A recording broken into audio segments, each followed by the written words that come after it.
Hey there everybody, it is I, Tony, aka TTBurger88, and welcome back to the next episode of TTBurger Game Reviews. And today I'm going to be doing something a little bit different here. I'm actually going to be reviewing two games in one episode here. Well, at least try to review two games in one episode, depends on how long it takes for me to talk about each game here and stuff like that. And these games were requested to me to review by my buddy Razorblade1812, who requested me to review that god-awful game, X-Blade's Inline Skater, released in 2002 on the PlayStation 1. And today, I want to show hands here. How many of you, back in the day, like in the early 2000s, let's say, had one of those Razor scooters and stuff like that? I mean, those of you that don't know what I'm talking about here, this is what a Razor scooter looks like.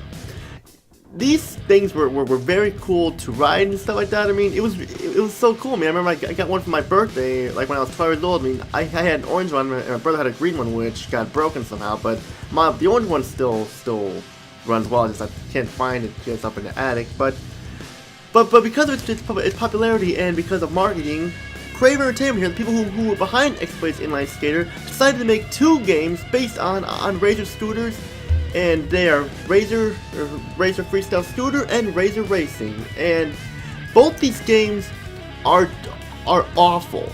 There are parts of the game that are just as bad or even worse than X-Blade's Inline Skater, and there are parts of these games that are a little better than X-Blade's Inline Skater. But these games came out before that as well. Like Razor, like the first one here came out in 2000, and was this one, and the second one here came out in 2001. And we'll be looking at both these games. So we have a lot to do here. So let's get started with Razor Freestyle Scooter on the PlayStation, Game Boy Color, Nintendo 64, Dreamcast, and more. Now, when we get started here, this game actually has a story where a robot has captured your friends, and has taken them, and you must complete the challenges that he has given you to save them. And I'm surprised this thing even has a story, but the story here is absolutely so stupid. I mean, why would a scooter game have a story about saving your friends? I mean, why couldn't it just be like Tony Hawk, where you just got to go through the career mode and just do tricks and stuff like that?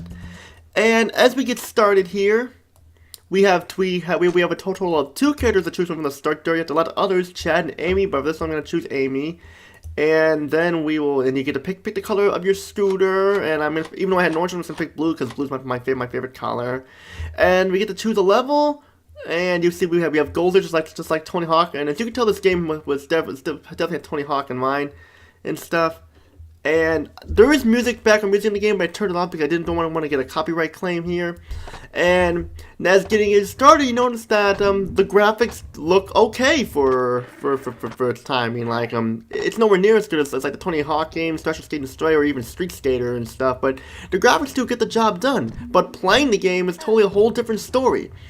And I mean, like, I'm not saying that like but I'm not saying that it's completely broken like how it was with other games in the past like that. But this game definitely ranks up there. For starters, the game is just super boring. I never thought a game like this could be boring. It's like you basically do the same type of goals in each level. You spend time collecting racing wheels, you spend time collecting the scores and stuff like that, just grinding for a long time and stuff. I mean, it's nothing that much fun. And the thing is that the game is just way too simple at first, but there are times where it can be a nightmare when it comes to the difficulty. And landing tricks is just, for the most part, it's just easy. I mean, with Tony Hawk, it was and Special Skate Destroyer and stuff, it was a challenge because you had to be careful on where you landed your tricks and what tricks you landed. Here, it's just, I feel like this game was like a toned down version of Tony Hawk for kids and stuff.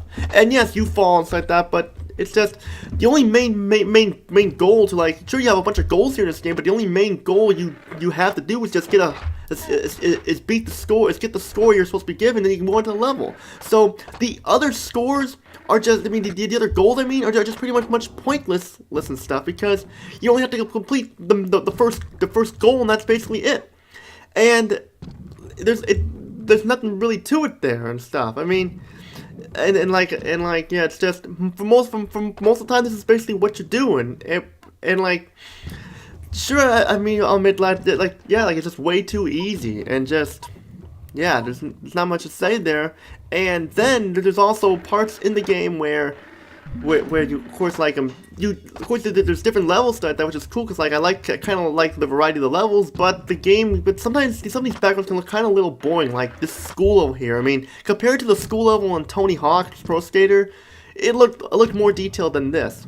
And what makes this game a little, well, I remember in Expedition Skater, you really had no room at all to do the tricks and stuff, and the controls were assy. But here, they're actually decent. But the thing is that, like, does this look like fun to you? I mean, all I'm doing is just basically riding around, trying to beat that score that I'm supposed to beat for the main goal, and just riding around, just doing nothing. I mean, I never thought that this would be so boring.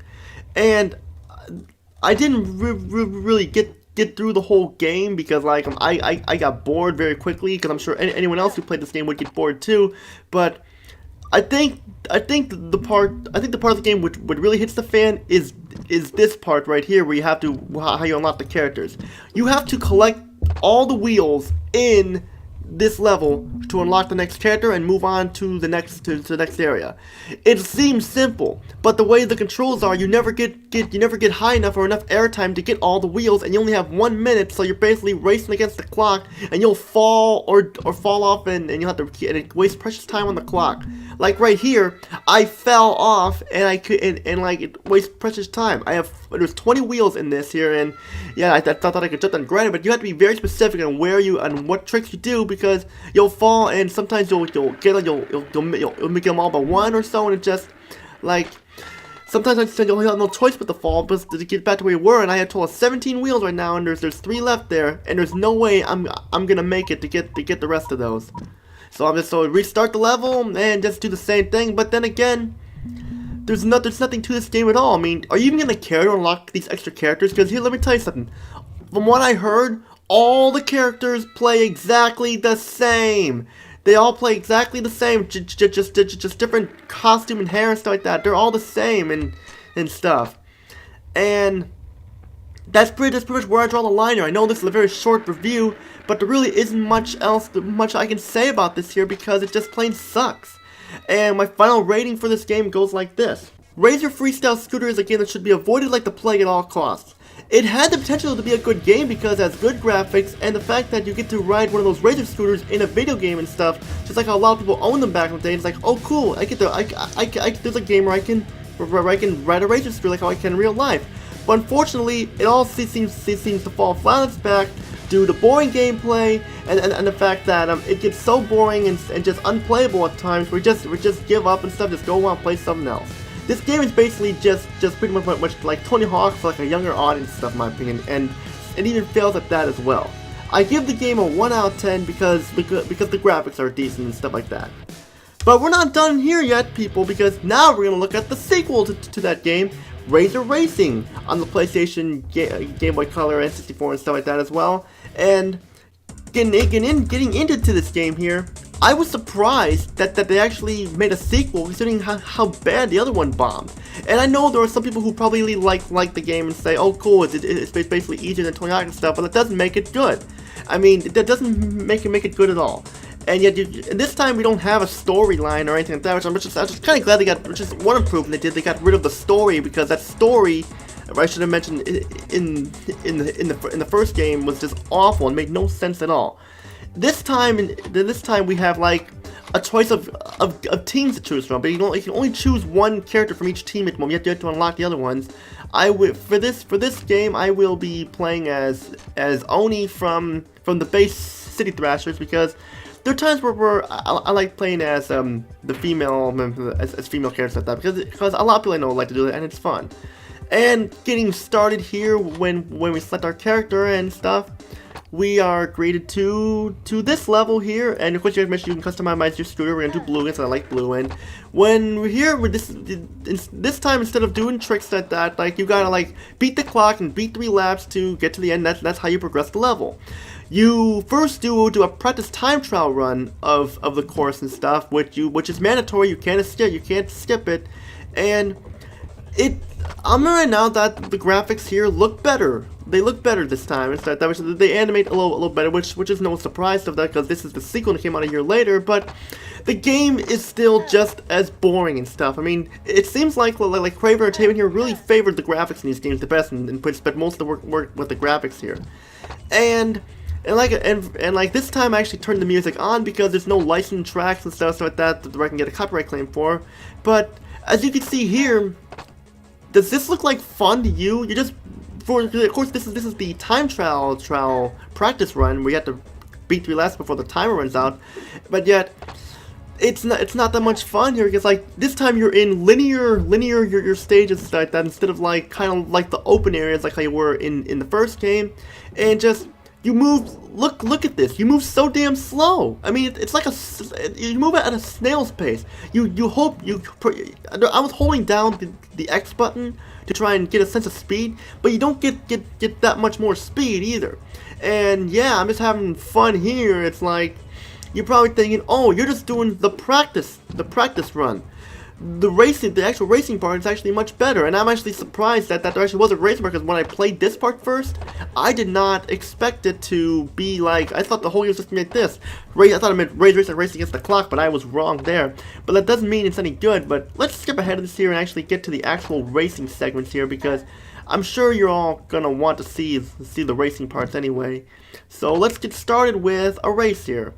And as you can see here, you race against 2 other opponents, and don't even bother doing a lot of tricks, because doing tricks in this part of the game will slow you down. So you gotta try and avoid the ramps and stuff as much as possible. But sometimes you have no choice but to jump on the ramps to get through.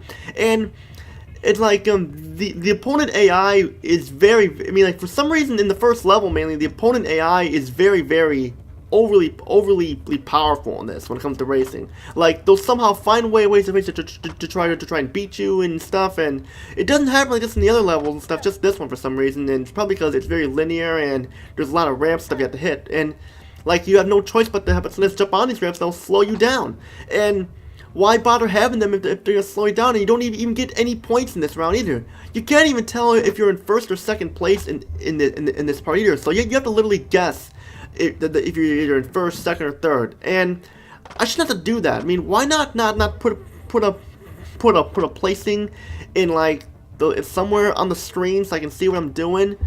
And yeah, we're just racing around, just like doing this. Yeah, baby. So like instead of doing tricks this time, you're doing racing, and this is just. If you can even consider this a racing game, it's probably one of the worst racing games I've ever played in my life.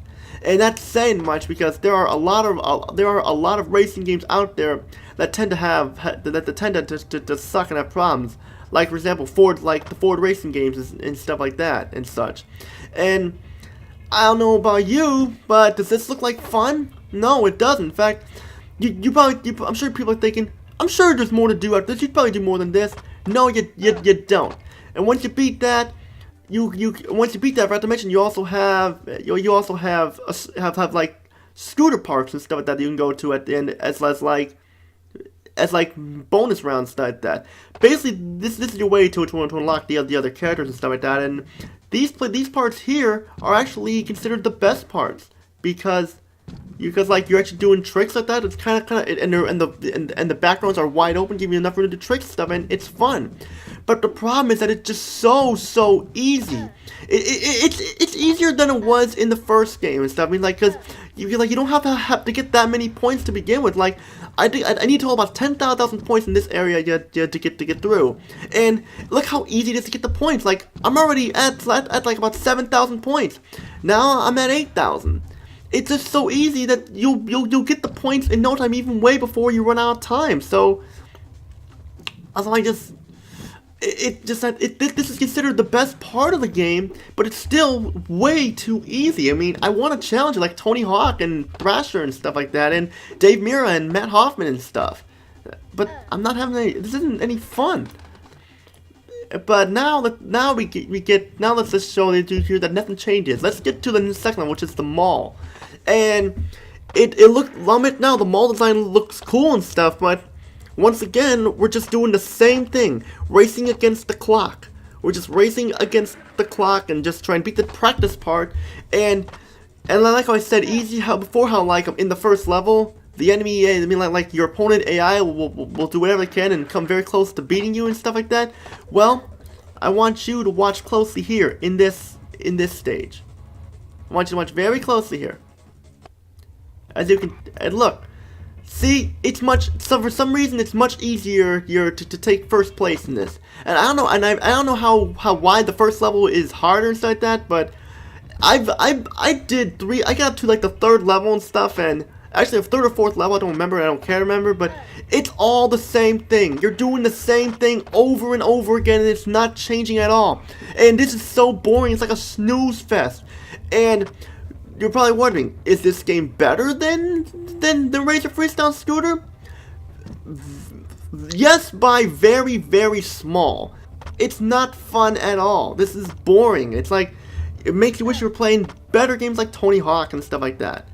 But for my final verdict on this game is a little better than the first one, but that's not saying much at all. That's like comparing apples to oranges and such. And these two games tried to be a kid-friendly version of the Tony Hawk games and such, but failed miserably. I mean, this game is pretty much a hold your hand, no challenge game and stuff like that, unless for like certain parts. This game, I mean, nothing changes in either of these games. They're boring, they're just monotonous. You're better off playing other better games like the games I mentioned before. This one here gets a 2 out of 10 for the small improvements, while this one still gets a 1. Now, I'm sure people with some scrubs are going to be wondering, am I going to destroy these games? The answer is no, because these actually are considered games compared to the Barbie games, so I will not be destroying them. So, sorry people, I know you guys want me to destroy them, but I'm sorry, I'm not going to. That's pretty much it for this episode. Stay tuned for more videos on TTBurger88. This is Tony, aka TTBurger88. Peace out and have a great day.